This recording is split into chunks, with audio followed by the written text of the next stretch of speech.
Hello बच्चों, कैसे हैं आप लोग। उम्मीद है कि आप अच्छे से होंगे अपने घरों में। आज मैं थर्ड वीडियो लेकर के आया हूं chapter 1 chemical reaction and equation का।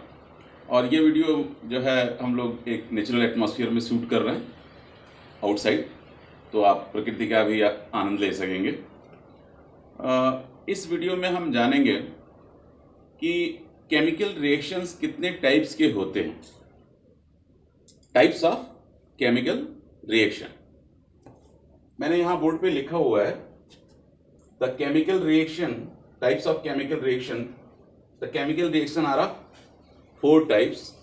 First is combination reaction, second is decomposition reaction, third is displacement reaction and fourth is double displacement reaction. तो पहला जो है टाइप्स ऑफ रिएक्शन है कॉम्बिनेशन रिएक्शन। एक सिंपल रिएक्शन लेते हैं जिसमें carbon that burn with oxygen and form carbon dioxide. Carbon burn with oxygen, that oxygen present in air and form carbon dioxide. This is a chemical reaction. अगर आप इस chemical reaction को ध्यान से देखें, पहला चीज ये देखिए क्या ये बैलेंस है। तो ऑक्सीजन दोनों साइड में इक्वल है। There is two oxygen, there is one atom of carbon, there is one atom. So the number of atom on the left hand side and right hand side is equal, then it is a balance chemical equation. Then types of reaction में हमने combination में इसका example लिखा हुआ है। तो ये combination reaction कैसे है, जरा इसको समझने की कोशिश करिएगा।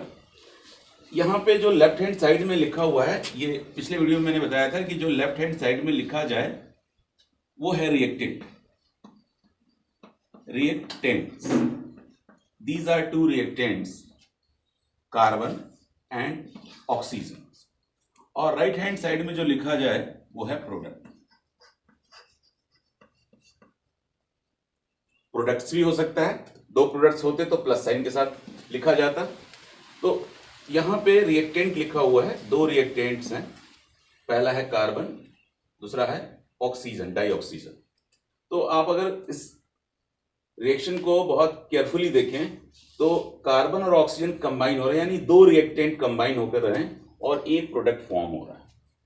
If there is formation of single product from two और more than two reactant, this type of reaction is called combination.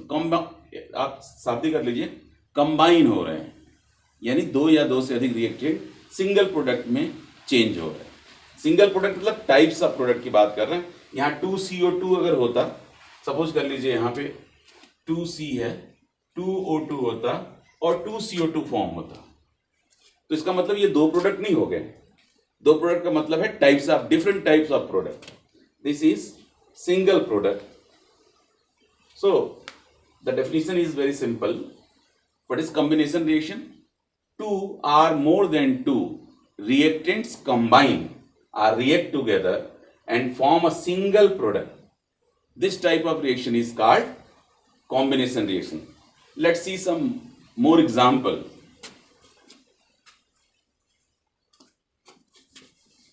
Let's see some more example. Calcium oxide that react with the H2O and form calcium hydroxide, CaOH whole twice. ये calcium oxide है, ये water है और ये calcium hydroxide है। Calcium oxide का एक और नाम है क्विक लाइम। वाटर आप फैमिलियर हैं, यूज करते हैं आप। और यह है कैल्शियम हाइड्रोक्साइड, इसे स्लैक्ट लाइम भी कहते हैं, बुझा चूना। Quick lime, select lime. ये कैल्शियम ऑक्साइड का यूज हम व्हाइट वॉशिंग में करते हैं। जब हम कैल्शियम ऑक्साइड में वाटर मिलाते हैं तो ये स्लैक्ट लाइम में कन्वर्ट हो जाता है और इसी का हम कोटिंग करते हैं। कैल्शियम ऑक्साइड कार्बन डाइऑक्साइड से रिएक्ट करके कैल्शियम कार्बोनेट बना लेता है, जिससे जो दीवार है जहां व्हाइट वॉशिंग आपने किया है वो दीवार और चमकदार हो जाता है। तो ऐसा क्वेश्चन आपको इनडायरेक्ट क्वेश्चन पूछा जा सकता है कि एक सब्सटेंस जिसे में वाटर ऐड किया जाता है तो वही सब्सटेंस में चेंज हो जाता है जिसका यूज हम व्हाइट वॉशिंग में करते हैं, तो एक्स और वाई क्या है, इस तरह के क्वेश्चन पूछे जाते हैं। इस रिएक्शन को अगर आप ध्यान से देखें तो ये कैल्शियम ऑक्साइड और वाटर ये दोनों रिएक्टेंट हैं और ये एक प्रोडक्ट है। बैलेंस है क्या? या इट इज बैलेंस इक्वेशन। तो ये दोनों रिएक्टेंट हैं और ये प्रोडक्ट है। तो when two reactants combine or react together and form a single product, this is a combination. This is called combination reaction. This is definition of the combination. This is another example of combination reaction. Here two more examples are also mentioned. पहले example में magnesium burn with the oxygen. I also discussed about this reaction in a previous video. The magnesium react with the oxygen and form magnesium oxide. यहाँ magnesium एक reactant है, die oxygen दूसरा reactant है, दो reactant है यहाँ पे। आप इसको तीन नहीं समझेंगे क्योंकि ये नंबर ऑफ एटम्स है और यहाँ दो प्रोडक्ट नहीं है, ये सिंगल प्रोडक्ट है। मैग्नीशियम ऑक्साइड के दो मोल फॉर्म हुए, दो मॉलिक्यूल फॉर्म हुए हैं, व्हाटएवर। तो दो रिएक्टेंट सिंगल प्रोडक्ट में कन्वर्ट हो रहे हैं। तो यह भी एक एग्जांपल है कॉम्बिनेशन रिएक्शन का। इसमें भी hydrogen and oxygen, there are two reactants combine or reacted together and form a single product, that is water. So these are few examples of combination reaction. Let's talk about the next type of reaction, that is decomposition reaction. Decomposition reaction जैसा ये सबसे स्पष्ट है, इसमें जो reactant है वो decompose हो रहा है, टूट रहा है, ठीक है। डिकम्पोजिशन रिएक्शन, हमने शार्ट में रिएक्शन लिखा, आप शार्ट में मत लिखिएगा। डिकम्पोजिशन रिएक्शन में एक एग्जांपल से हम समझने की कोशिश करते हैं। Calcium carbonate CaCO3 when heated changes into calcium oxide, that is quicklime, and CO2 carbon dioxide. ये सॉलिड सब्सटेंस है calcium carbonate. Limestone calcium carbonate का बना होता है। ये जो चाक हम यूज कर रहे हैं यह भी कैल्शियम कार्बोनेट का बना है। तो कैल्शियम कार्बोनेट को जब आप हीट करेंगे तो कैल्शियम ऑक्साइड बनता है और कार्बन डाइऑक्साइड बनता है। तो इसके लिए हमें हीट करने की जरूरत होगी। और मैं आपको बता दूं, जिस रिएक्शन को परफॉर्म कराने में या रिएक्शन को होने में हमें हीट सप्लाई करना पड़े, ऐसे रिएक्शन को एंडोथर्मिक रिएक्शन कहते हैं। एक बात और पहले छूट गया था, मैं उसको भी डिस्कस कर लूं। ऐसी रिएक्शन जिसमें हीट गिवन आउट हो, ऐसे रिएक्शन जिसमें हीट निकले, जैसे कार्बन के को अगर बर्न करते हैं तो आप उससे खाना पकाते हैं, अंगीठी में यूज करते हैं। तो बर्निंग, जो कार्बन की बर्निंग है वह हीट उसमें इवॉल्व होता है। तो ऐसे रिएक्शन को हम एक्सोथर्मिक रिएक्शन कहते हैं। We will discuss it separately. तो दो चीजें आपको मैंने बताया। पहला, ऐसे रिएक्शन जिसमें हीट इवॉल्व हो वो एक्सोथर्मिक रिएक्शन, और जिसमें हीट इन्वॉल्व हो, जैसे यहां पे हीट दिया जा रहा है तब ये रिएक्शन परफॉर्म हो रहा है, तो this reaction is known as endothermic reaction. तो हम बात करते हैं डिकम्पोजिशन रिएक्शन। इसमें एक प्रोडक्ट है, सॉरी एक रिएक्टेंट है और दो प्रोडक्ट में ये चेंज हो रहा है। Calcium carbonate decomposes or break down into calcium oxide, quicklime, and carbon dioxide gas. So if one reactant breaks into two or more product, दो प्रोडक्ट है यहां पे, if one reactant break into two or more product, then this type of reaction is called decomposition reaction. Another example I am taking here of decomposition reaction, that is ferrous sulfate on heating that decomposes into ferric oxide sulphur dioxide and sulphur trioxide. FeSO4 single reactant है। ये 3 product हैं। पहला product है Fe2O3, दूसरा है SO2, तीसरा है SO3। तो सिंगल अगर रिएक्टेंट ऑन हीटिंग बार बार मैं इसलिए कह रहा हूं कि डिकम्पोजिशन जो है एंडोथर्मिक प्रोसेस है, ये बिना किसी एनर्जी के नहीं हो सकता। या तो लाइट या हीट या इलेक्ट्रिसिटी, हमें कुछ ना कुछ प्रोवाइड करना पड़ेगा। तो सिंगल रिएक्टेंट 3 प्रोडक्ट में टूट रहा है। यही तो डेफिनेशन था कि single reactant breaks into 2 or more products and that type of reaction is called decomposition reaction। चलिए एक और एग्जांपल मैं लेता हूं यहां पे।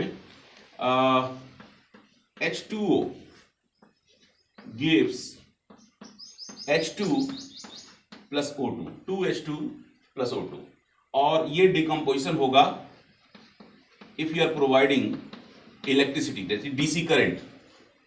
तो इलेक्ट्रोड लगा करके वाटर में इलेक्ट्रोड आप लगा दीजिए और मीडियम को कंडक्टिंग बनाने के लिए थोड़ा एसिड या बेस ऐड कर लीजिए, और जब आप करंट पास करेंगे तो हाइड्रोजन और ऑक्सीजन प्रोड्यूस होगा। तो यहाँ पे जो रिएक्शन जिस एनर्जी की वजह से हो रहा है वो इलेक्ट्रिसिटी है। तो मैंने आपको कहा कि ये एंडोथर्मिक प्रोसेस है, इसके लिए एनर्जी चाहिए। तो water breaks into hydrogen and oxygen. another example I am taking here, lead nitrate का फॉर्मूला है PbNO3 whole twice, NO3 का whole twice gives PbO NO2 plus O2। आप चेक करिए कि ये इक्वेशन बैलेंस है या नहीं। अगर लेड का नंबर चेक कर लेते हैं। लेड इधर भी 1 है, इधर भी 1 है, बैलेंस है। नाइट्रोजन इधर 2 है, इधर नाइट्रोजन 1 है। ऑक्सीजन इधर 6 है, इधर 2 2 4 और 5। यानी अगर आप इसको चेक करें तो ये इक्वेशन बैलेंस नहीं है। तो आपके लिए ये वर्क है, असाइनमेंट है कि इस रिएक्शन को बैलेंस करना है, जैसे मैंने प्रीवियस वीडियो में बताया है उस मेथड से। इसको A मान लीजिए, इसको B मान लीजिए, इसको C, इसको D मोल्स ऑफ O2 है। तो इसको आप बैलेंस करिएगा और मुझे कमेंट बॉक्स में भेजिएगा कि ये आपने बैलेंस कैसे किया, क्या बैलेंस इक्वेशन आया। हम अनबैलेंस इक्वेशन लिख रहे हैं यहाँ पे, और बैलेंस करने की जिम्मेदारी आप पे छोड़ते हैं। तो lead nitrate on heating that decomposes into lead oxide NO2, brown gas मैं नाम इसलिए ले रहा हूं, इस तरह का क्वेश्चन पूछा जाता है कि नाइट्रेट को हीट करने पे एक ब्राउन गैस प्रोड्यूस होता है, वो कौन सा है? That is NO2, nitrogen dioxide. तो सिंगल रिएक्टेंट है, प्रोडक्ट का संख्या है 3। तो व्हेन वन रिएक्टेंट और single reactant on heating or on providing energy that breaks into 2 or more than 2 products, and that type of reaction is called decomposition reaction. So it's an example of decomposition reaction. Another example I am taking here, AgCl, silver chloride. यहां पे हमने लिखा light is sufficient to break down silver chloride. Silver chloride को अगर light में expose करते हैं तो सिल्वर अलग हो जाता है और क्लोरीन गैस अलग हो जाती है। अब ये डिकम्पोजिशन रिएक्शन है? ऑब्वियसली है। ये सिंगल रिएक्टेंट है और 2 प्रोडक्ट हैं। मैं फिर से ये बात दोहराता हूं, ये 2 जो संख्या है उसके आधार पे नंबर डिसाइड नहीं करना है। I am talking about the types of reactants and types of product. Types of reactant क्या है? एक है सिंगल है, AgCl है, उसके 2 मॉलिक्यूल है। मैं इसकी बात नहीं कर रहा हूं कि कितने मॉलिक्यूल है, मैं कह रहा हूं single reactant means one type of reactant that breaks into many type of product. Another example of decomposition reaction, AgCl that decomposes or break down into Ag and Cl2। यहाँ AgCl सिंगल रिएक्टेंट है। मैं फिर से एक बार कहता हूं कि ये जो संख्या है इसके आधार पे रिएक्टेंट को निर्धारित नहीं करना है। रिएक्टेंट सिंगल रिएक्टेंट मतलब only one type of reactant, only one type of reactant that break into 2 type of product. One is silver metal, another is chlorine gas.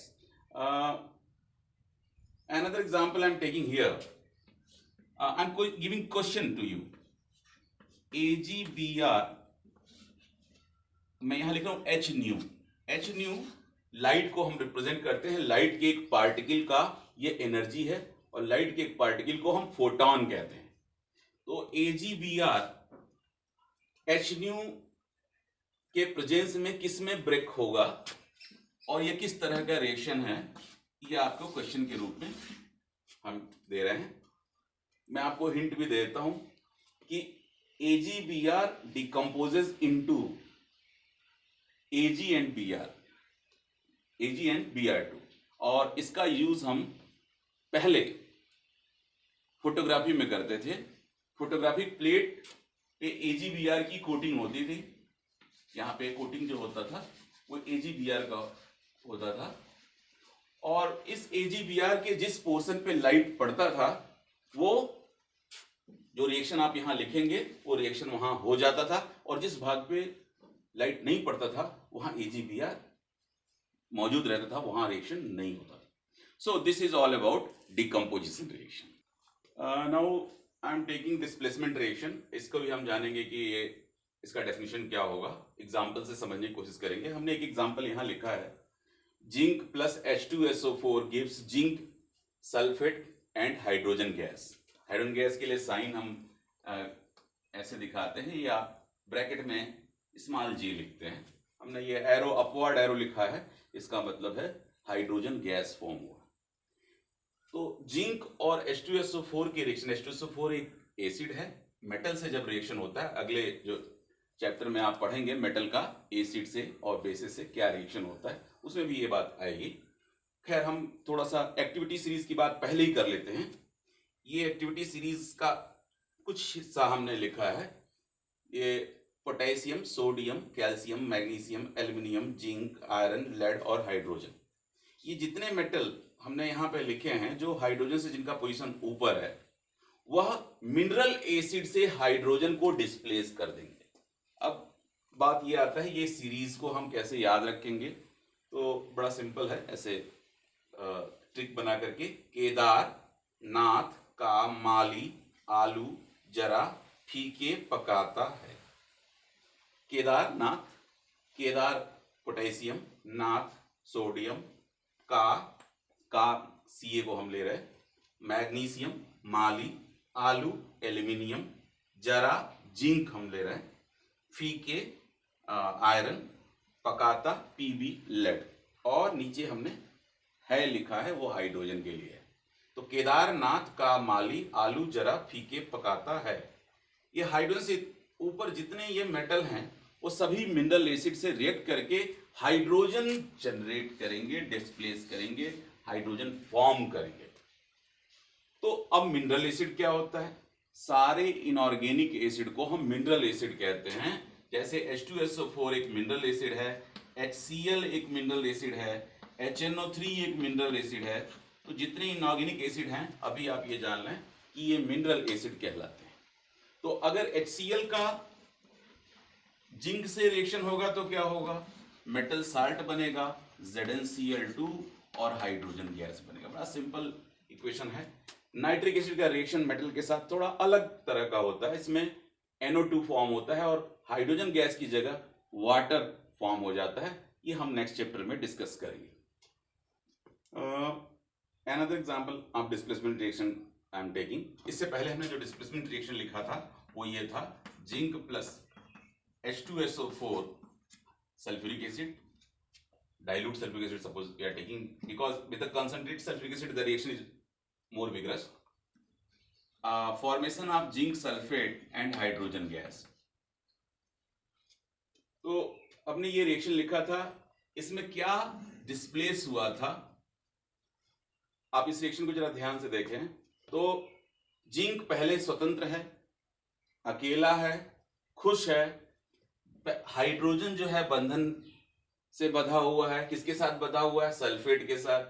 तो बंधन में जो रहता है वो हमेशा दुखी ही होता है, जो फ्री रहता है वो ज्यादा खुश रहता है. तो जिंक जो है प्रोडक्ट में क्या हो गया? जिंक जो है अब बंधनों में चला गया, सल्फर के साथ बाइंड हो गया, और हाइड्रोजन जो फ्री नहीं था वो फ्री हो गया. तो एक मेटल ने एक नॉन मेटल को अपनी जगह से हटा दिया, डिस्प्लेस कर दिया। अगर आप ऐसे देखते भी होंगे, कहीं बस में आप चढ़ रहे हो, सीट आपको रिजर्व करानी है, तो उसमें किसी ने रुमाल फेंक करके सीट को ऑक्यूपाई कर लिया, आपने फिर भी आप जबरदस्ती करके उस सीट पे बैठ गए, तो वो आ करके आपको हटा देगा, नहीं तो फिर आप जानते हैं क्या होगा। तो उस एक जो आदमी जो आपका बस में चढ़ रहा है, जिसने रुमाल पहले फेंका, उसने आपको हटाया, तो उसने आपको डिस्प्लेस कर दिया, आपकी जगह से, जहां आपने बैठे थे आप, जहां आपने सीट ली थी, उस जगह से डिस्प्लेस कर दिया। यहां भी ऐसा ही हो रहा है। इस नॉन मेटल पहले ये बाइंडेड है, बंधन के साथ बधा हुआ है। ये बंधन क्या है? सल्फेट आयन, हाइड्रोजन इसके साथ बॉन्डेड है। प्रोडक्ट में अब ये बंधन है जिंक के पास। तो ऐसा इसलिए होता है कि ये जो मेटल हैं, जो केदारनाथ का माली आलू जरा फीके पकाता है, तो यहाँ जो मेटल हमने मेंशन किए हैं, वो मेटल बहुत रिएक्टिव होते हैं, इसलिए इस नॉन मेटल को डिस्प्लेस कर देते हैं। इतना आप समझने की कोशिश करिए। यहाँ पे दो मेटल हैं, एक है आयरन और एक है कॉपर। अगर कॉपर का पोजीशन देखें तो हाइड्रोजन से भी नीचे है, कॉपर AgAu। तो इस एक्टिविटी सीरीज में जो जितना नीचे होगा वो उतना ही कम रिएक्टिव होगा, जो जितना ऊपर होगा इस सीरीज में, पोटेशियम वेरी रिएक्टिव, सोडियम बहुत रिएक्टिव, कैल्शियम भी काफी रिएक्टिव है। तो ये जितना ऊपर होंगे उतने ज्यादा रिएक्टिव होंगे। तो अगर इन दोनों की पोजीशन की बात कर लें, यहाँ पे देखिए बंधन में कौन है? कॉपर, किसके साथ? सल्फेट के साथ। आजाद कौन है? आयरन। आयरन ज्यादा रिएक्टिव है या कॉपर? तो पोजीशन देख लेते हैं। आयरन का पोजीशन है ये, कॉपर का पोजीशन है नीचे। आयरन ज्यादा रिएक्टिव है, तो क्या रिएक्शन होगा? ऑब्वियस होगा, आयरन कॉपर की जगह चला जाएगा, कॉपर फ्री हो जाएगा। और यहां पे देख लीजिए यही हुआ है कि आयरन ने कॉपर को उसकी जगह से डिस्प्लेस कर दिया, इसीलिए इस रिएक्शन को हम डिस्प्लेसमेंट रिएक्शन कहते हैं। तो हमने डेफिनेशन की बात की डिस्प्लेसमेंट रिएक्शन की। डिस्प्लेसमेंट रिएक्शन का डेफिनेशन क्या होगा? One element displaces another element from there compound. Such reaction in which one element displaces another element from their compound is called displacement reaction. यहां पे हम बात करेंगे double displacement reaction. Double displacement reaction में हम, अगर आप मेरे प्रीवियस वीडियो देखेंगे तो उसमें डबल डिस्प्लेसमेंट रिएक्शन का वीडियो होगा, उसमें एक्सपेरिमेंट के थ्रू समझाया गया है कि डबल डिस्प्लेसमेंट क्या होता है। डबल डिस्प्लेसमेंट रिएक्शन में हमने लिया है एक्वस, यहाँ AQ लिखा हुआ है ब्रैकेट में। AQ मतलब होता है ये सॉलिड सब्सटेंस है, इसका वाटर में solution. Aqueous solution of barium chloride that is colourless, and aqueous solution of sodium sulphate also white colour solid, and the aqueous solution is colourless. तो दोनों के एक्वस सॉल्यूशन हमने लिए हैं, ऐड किए हैं एक दूसरे में, बेरियम सल्फेट फॉर्म हुआ है। यहाँ पे एक्वस लिखा है, एक्वस की बजाय हम डाउनवर्ड एरो यूज करेंगे। एक व्हाइट कलर का इनसॉल्युबल सब्सटेंस फॉर्म होगा, ये व्हाइट कलर का इनसॉल्युबल सब्सटेंस होगा बेरियम सल्फेट, और एक सॉल्युबल कलरलेस कंपाउंड भी फॉर्म होगा साथ में, इसका नाम है सोडियम क्लोराइड। अब देखिए इस रिएक्शन को अगर ध्यान से, तो यहाँ सोडियम सल्फेट है, सोडियम किसके साथ बॉन्डेड है? सल्फेट के साथ। और बेरियम किसके साथ बॉन्डेड है? क्लोरीन के साथ। प्रोडक्ट में देखिए क्या हो रहा है, बेरियम किसके साथ बॉन्डेड है? सल्फेट के साथ, और सोडियम किसके साथ बॉन्डेड है? क्लोरीन के साथ। यहाँ रिएक्टेंट में बेरियम क्लोरीन के साथ, प्रोडक्ट में बेरियम सल्फेट के साथ। रिएक्टेंट में सोडियम सल्फेट के साथ, प्रोडक्ट में सोडियम क्लोराइड के साथ।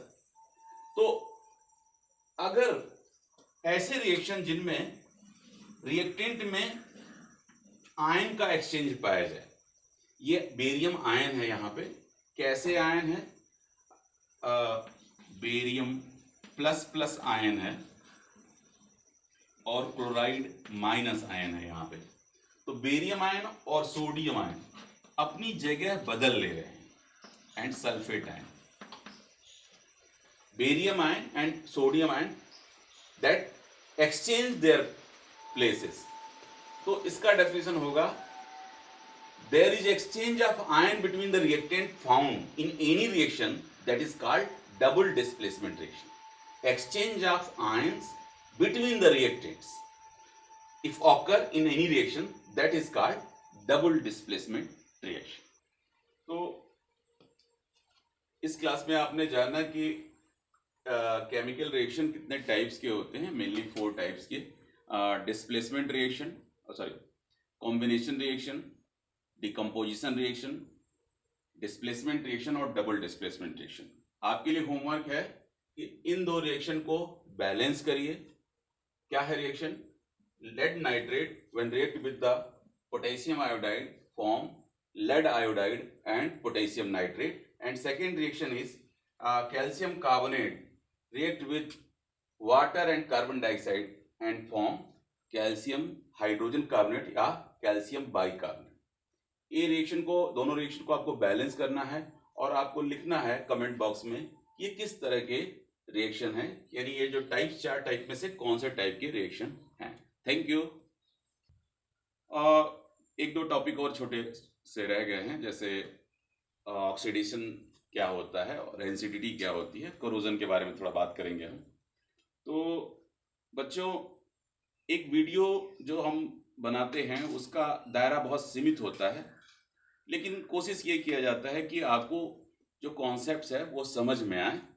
आप कॉन्सेप्ट को रटे नहीं, डेफिनेशन को रटे नहीं। जैसे हम कोई डेफिनेशन लिखना चाहते हैं combination reaction, decomposition reaction, displacement या डबल डिस्प्लेसमेंट का, तो उसके लिए आपको रटने की जरूरत नहीं है, आप समझ लें, आप उसको अच्छी तरह से लिख पाएंगे। और अगर ये वीडियो पसंद आए तो आप इसको लाइक सब्सक्राइब जरूर करें और बेल आइकन जरूर दबाएं। फिर मिलेंगे अगले वीडियो में, तब तक के लिए बाय बाय।